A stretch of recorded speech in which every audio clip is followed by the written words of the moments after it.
Well, crap. This is going to be just a fantastic winter after the most incredible fist bump of all time. How can this be? Let's get into it. Welcome to the revolution.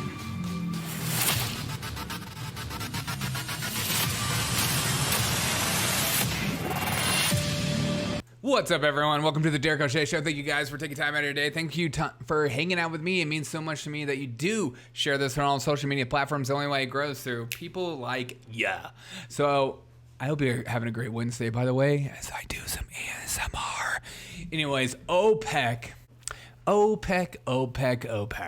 What many on the people call the oil cartel. Why? Because we don't want to be energy independent here in America.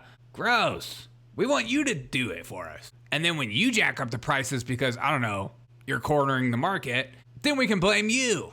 And then we want you to dig up our rare earth minerals for our green sector. We want you to get rid of our solar panels. We want you to get rid of our computer products. Therefore, we look perfectly clean as long as no one knows how it's being made. Out of mind, out of sight. That's all that matters. OPEC announced their decision just 3 months after Biden personally met with the leaders of Saudi Arabia. Remember this fist bump?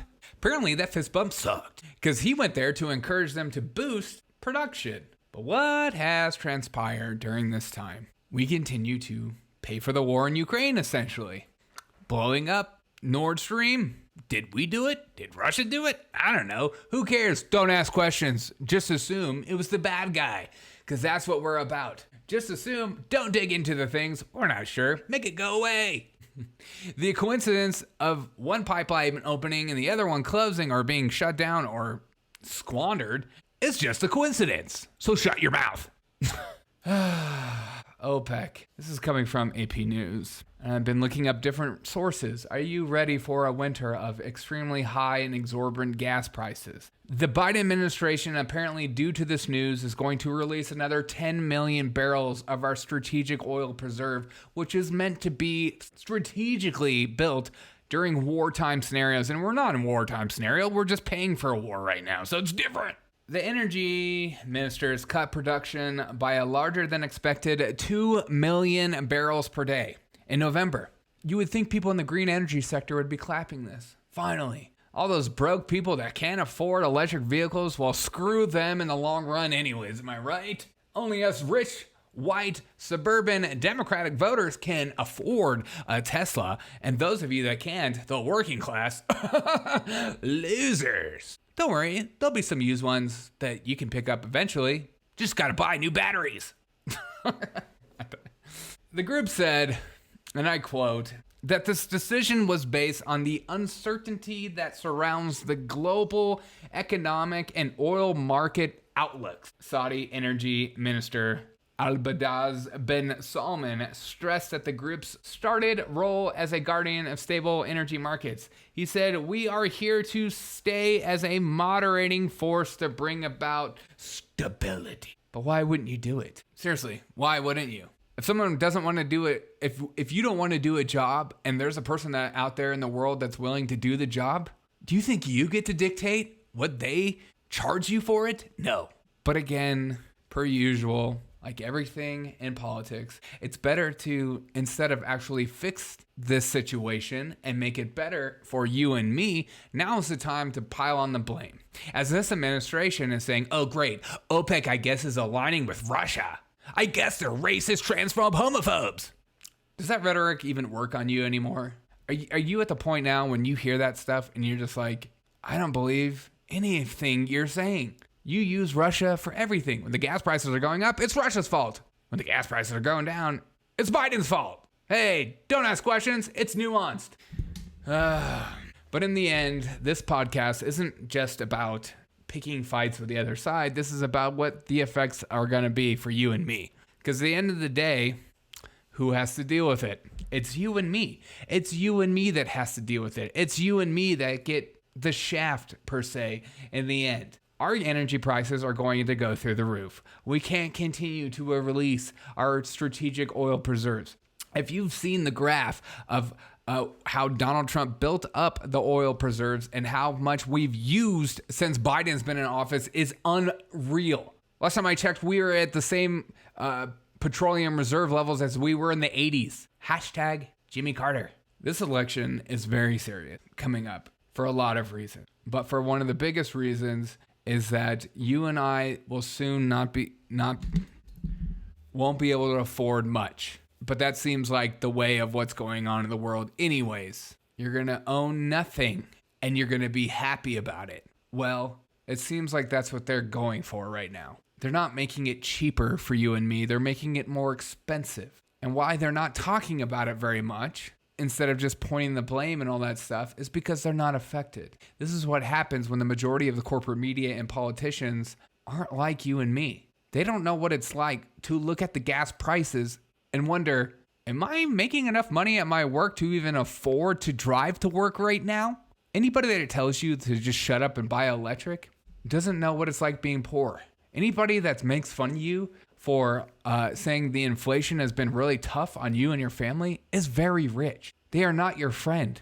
And if they aren't rich, they're dumb. Or maybe they just don't pay attention to their bank accounts. Or maybe they just constantly use credit cards and go farther and farther into debt. This winter is going to be very tough. I hope you're prepared. As OPEC decides to play, well, if you want to play that game, Biden, if you want to play that game, Putin, we can play this game all day. Now's the time to cash in, because why not? If America decides they're not going to be energy independent now, well, now we can just completely corner the market and own everything. Joe Biden, as I quote, is saying that OPEC decision is short-sighted while the global economy is dealing with a continued negative impact on the Russian Vladimir Putin's invasion of Ukraine. The White House press secretary Karine Abdul-Jabbar told reporters on Air Force One. Then she went on to continue to say, it's clear OPEC is aligning with Russia with today's announcement. Blah, blah, blah. It's just a wink and nod to the people that aren't going to actually read articles and they're just going to spout whatever they're told. The narrative. Oh, gas prices are high because of Putin and it has nothing to do with Biden's policies since day one entering office. Biden, since day one, has made a villain out of people that produce oil, gas, natural gas, and stuff like that. He said, and I quote, to many of his supporters during the campaign trail, he said he's going to do everything he possibly can to end fossil fuels. So this idea that you constantly hear from the left is that Joe Biden has done nothing but good things and he hasn't done anything to increase the oil price, it's completely down to OPEC, is a lie. Yes, there's a part of them that is doing exactly what you would assume they would do. They are not our friends. And so you would think because they're not our friends, that we would start to be more energy independent. Maybe we could be an exporter of these things since we're so rich in these things. But no, it's more important to enter in this new age of green energy because that's more important, even though most of our electric vehicles are powered by coal-powered plants. Now is the time to squeeze everyone to submit to the green energy crisis way. Instead of making your life better. You would think some of these people would be smart and they would say things like, well, if we want to enter in, we want to encourage green energy, we want to be about green energy, we're going to continue to be energy independent here with gas and stuff like that, but we're going to continue to invest in this as well. And so you have twofold going on where you continue to have cheap energy for people that aren't rich, that can't afford an electric vehicle.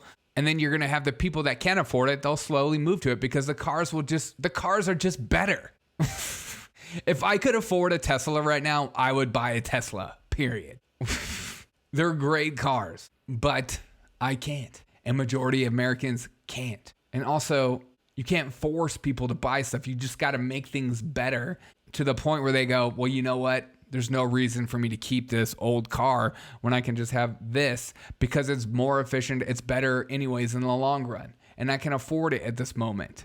I wished we live in a true capitalist society in America, but we don't. Don't listen to people that tell you that we do. That's a lie. This winter is going to be tough. It's going to be rough. This election cycle is going to be insane. I don't know if you've been noticing some of the stories that have come out of people's livelihoods and their personality, like their personal life and stuff like that. It's going to get crazier and crazier. Energy prices are going to continue to rise, especially as they always do in the winter anyways. Please pay attention. Please be noticing what's going on. Please do not be afraid to engage in conversation with other people. If you disagree with me, please tell me why I'm wrong. Tell me why it's all down to OPEC and has nothing to do with Joe Biden, because I would love to know. But I've had that conversation with people a million times, and they don't want to hear it. They don't want to hear anytime you talk about the pipeline or anything like that. Like, hey, well, it wasn't even finished by now. It's the same thing they talk about, like the wall. It's like the border secure. Even if we were still working on the wall, it wouldn't be completely finished.